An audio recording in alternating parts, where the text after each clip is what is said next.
Roll the clip. All right, good afternoon. My name is Kevin McMahill. I'm the sheriff of the Las Vegas Metropolitan Police Department. Thank you for joining us this afternoon. 27 years.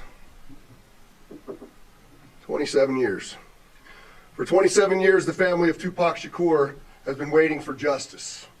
We are here today to announce the arrest of 60-year-old Duane Keith Davis, aka Keefy D, for the murder of Tupac Shakur. Davis was arrested this morning by my LVMPD criminal apprehension team, and this investigation started on the night of September 7th, 1996. It is far from over. It has taken countless hours, really decades, of work by the men and women of our homicide section to get to where we are today. Several of those detectives that are standing here with us include Detective Cliff Mogg, the lead detective on this case. He is now retired. While I know there's been many people who did not believe that the murder of Tupac Shakur was important to this police department, I'm here to tell you that was simply not the case. It was not the case back then, and it is not the case today. Our goal at LVMPD has always been to hold those accountable and responsible for Tupac's violent murder accountable. Just like we do for every homicide victim in our city. Every single victim, every life that is lost is important and remains a priority to this police department. As we methodically built this case to move forward with an arrest, it was also important that at the same time, we're building towards a successful prosecution. We work closely with our esteemed district attorney, Steve Wolfson, in his office to ensure that is going to happen.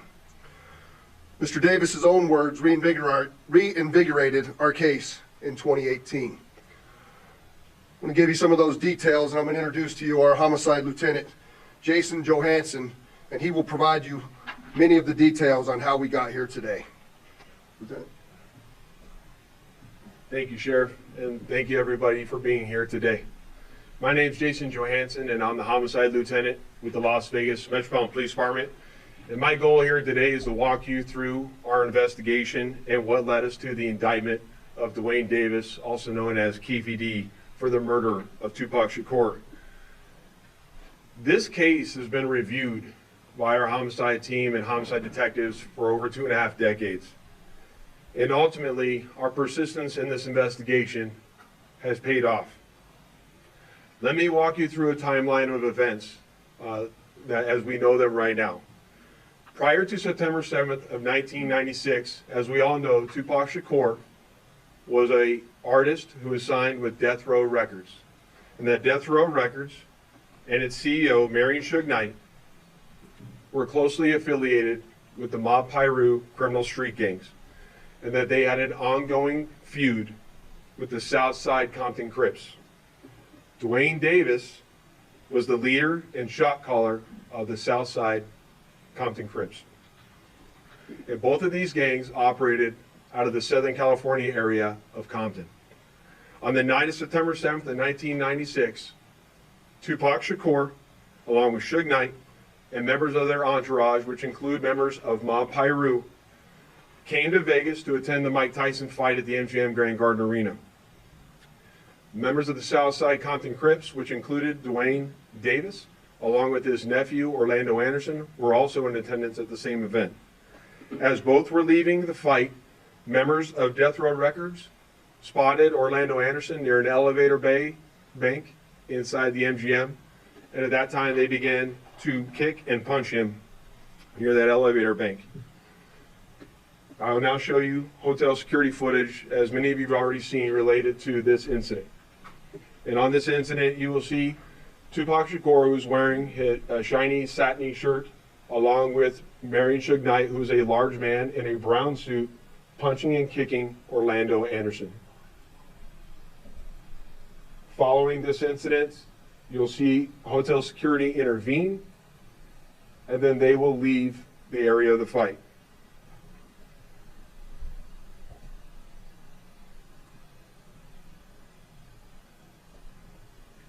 Little did anyone know that it is this incident right here that would ultimately lead to the retaliatory shooting and death of Tupac Shakur. Following this incident, Tupac and Suge Knight both left the MGM to make their way to a post-fight party, which was to occur at a local nightclub. At the same time, word had spread amongst members of the Southside Compton Crips of what had occurred inside the MGM, and then that's when Duane Davis began to devise a plan to obtain a firearm and retaliate against Suge Knight and Mr. Shakur for what occurred inside the hotel against Mr. Anderson. After Davis obtained a gun, he entered into a white Cadillac along with Terrence Brown, DeAndre Smith, and Orlando Anderson. Based on our investigation, this is where we know they were seated. At some point in time, as they were in the white Cadillac, Mr. Davis took the gun that he had obtained and provided it to the passengers in the rear seat of the vehicle. As they were driving west on Flamingo Road near Koval, they located the black BMW, which was driven by Suge Knight, and in the passenger seat was Tupac Shakur. And as they turned around, they pulled up near the passenger side of that vehicle and immediately began shooting at Mr. Knight and Mr. Shakur. Following that shooting, the white Cadillac fled the area southbound on Koval, and after our officers arrived on scene, Tupac was later transported to the University Medical Center, where he was treated medically and died approximately 6 days later on September 13th.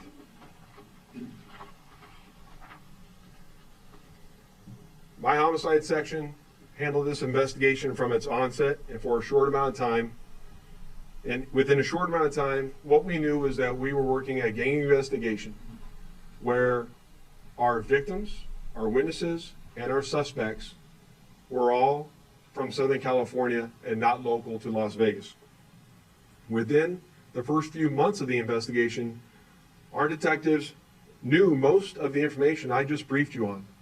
However, we never had the necessary evidence to bring this case forward and present it for criminal charges. As time went on, this case had been reviewed multiple times by different investigators assigned to my section, but it wasn't until 2018 that this case was reinvigorated as additional information came to light related to this homicide. Specifically, Duane Davis's own admissions to his involvement in this homicide investigation that he provided to numerous different media outlets. In our section, we knew at this time that this was likely our last time to take a run at this case to successfully solve this case and bring forth a criminal charge. It was at that time that this case was assigned to Cliff Mogg, a detective within my homicide section. And over the last 5 years, my section worked closely, hand in hand with the Clark County District Attorney's Office and followed a systematic investigative plan over the last 5 years. We've conducted countless interviews and corroborated numerous facts that were not only consistent with the crime scene on the night of the incident, but also corroborated and were consistent with the sequence of events that night. This ultimately led to us procuring a search warrant which was executed at Mr. Davis's residence in Henderson, Nevada. And following the execution of that search warrant, in close coordination with the District Attorney's Office, this case was presented to the grand jury, which ultimately led to Davis being indicted on charges of murder. Before I hand it off to the District Attorney's Office, I would be remiss if I didn't thank Detective Mogg and all the other detectives that were not only assigned this case and reviewed this case, but all the other detectives from other agencies that assisted us in this investigation. They know who they are, and thank you very much for all the assistance you provided. It does not go unnoticed. And lastly, one of the most important things, in my opinion, is we need to make this be a reminder that the charge of murder does not have a statute of limitations. This agency has been and is invested in solving our cold case homicides so that we can bring closure to those families and justice for those victims of homicide. And with that, I will turn it over to the Clark County District Attorney, Steve Wilson.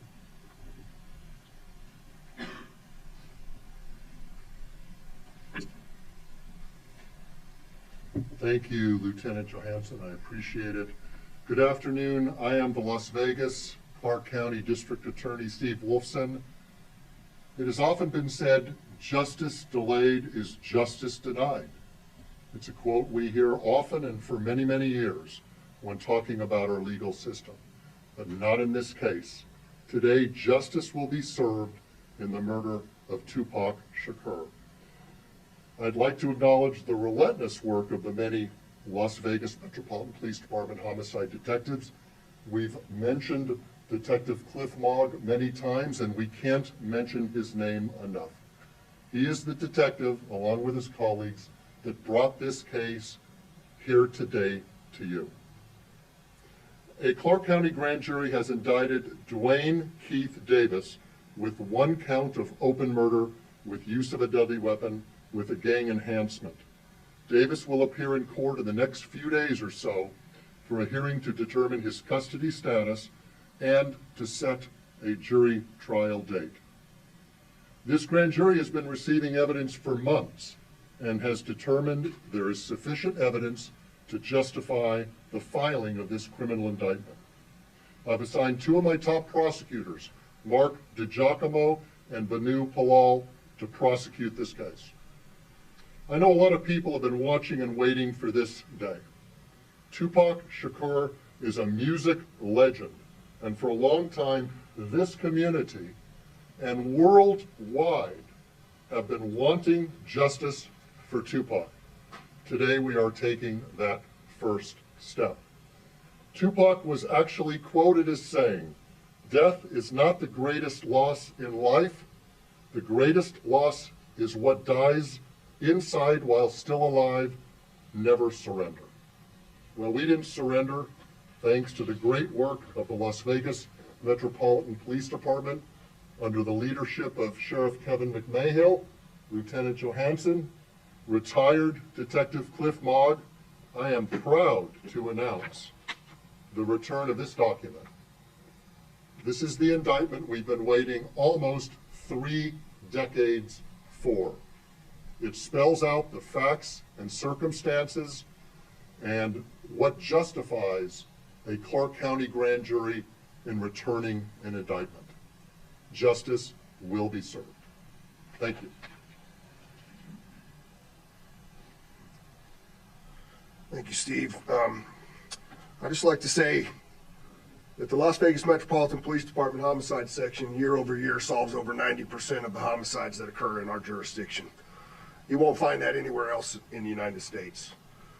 For those family members that have lost somebody that we haven't solved that case, I want you to know, just like in this case, we're not going to give up. I also say to you that as we begin, we're going to take a couple of questions. I want you to remember in your questioning that this investigation, subsequent arrest, and now indictment is only the beginning of the process. And we are committed and invested in ensuring a successful prosecution as we move forward.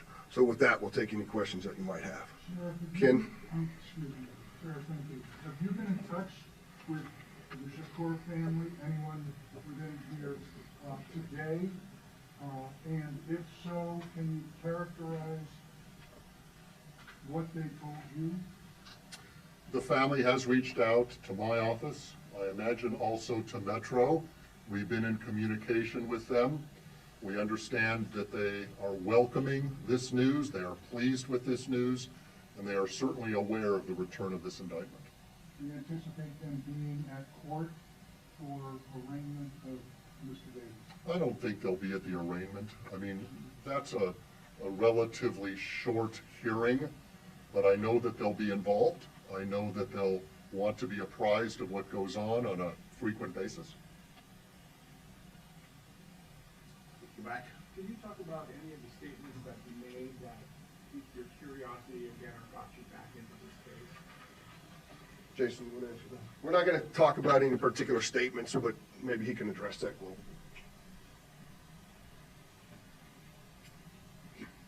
What I'll say is there's a lot that's going to come out when it comes time for trial, but he provides his own series of statements that are very consistent with the evidence that we have on the scene that we've obtained through our investigation.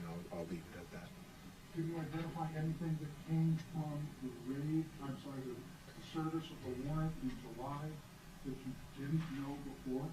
Yeah, that's a good question. What I'll say about the search warrant that we did in July, that we obtained information or evidence during that execution of that search warrant that corroborated information obtained through our investigation, and I'll leave it at that until we go to trial. Go ahead. Hello, this is Lee with Channel 3. So I know that this was obviously a big move. Is there anyone else being looked at this point? I know a lot of people have passed away since this incident, but is anyone else being looked at as part of this investigation? So as I stated earlier, in this case, the only living suspect related to this investigation is Duane Davis. All other 3 suspects are deceased. Yes. Thank you. Vanessa Murphy, Channel 8. Steve, can you talk about the murder charge if he is not the one believed to have pulled the trigger? Yes, well, under Nevada law, and this is the law in most states in this country, you can be charged with the crime whether you're directly involved or whether you're an aider and abetter. We have an aiding and abetting statute, which provides that if you help somebody commit a crime, you can be equally as guilty. The best example is 2 guys that agree to commit a bank robbery, and one of them goes into the bank with a gun and actually commits the robbery, and the other guy is the getaway driver. Never went in the bank, but he assisted the guy that went in the bank, so he's equally guilty. That is one of the theories in this case as well. Last question. Do investigators believe that Davis was the only person behind the plan to kill Tupac, or was he one of multiple people who came up with this plan? I think the best way to characterize that is Duane Davis was the shot caller for this group of individuals that committed this crime, and he orchestrated the plan that was carried out to commit this crime. Can you say how he obtained the gun, or who he obtained it from? We know that he attained it from a close associate. A lot of the actual details of who specifically, all that come out of trial, but he attained it from a close associate of his. Thank you for coming. Appreciate it. Thank you.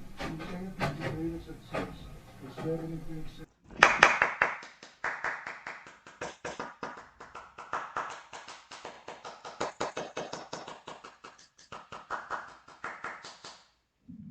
Congratulations. I don't know if this is going to offer much hope and peace, but I pray that the Shakur family finds some type of solace in this.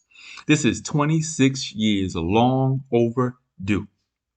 And I'm not even sure if this helps this family much, but I pray to God that it brings some type of closure, because I know if it was my family, I would want justice to be served at some point in time in this history. So I pray for his kids, his family, and I hope this offers some type of closure. This is Soul Brother on Roller Clip TV. Y'all do me a favor, make sure you subscribe.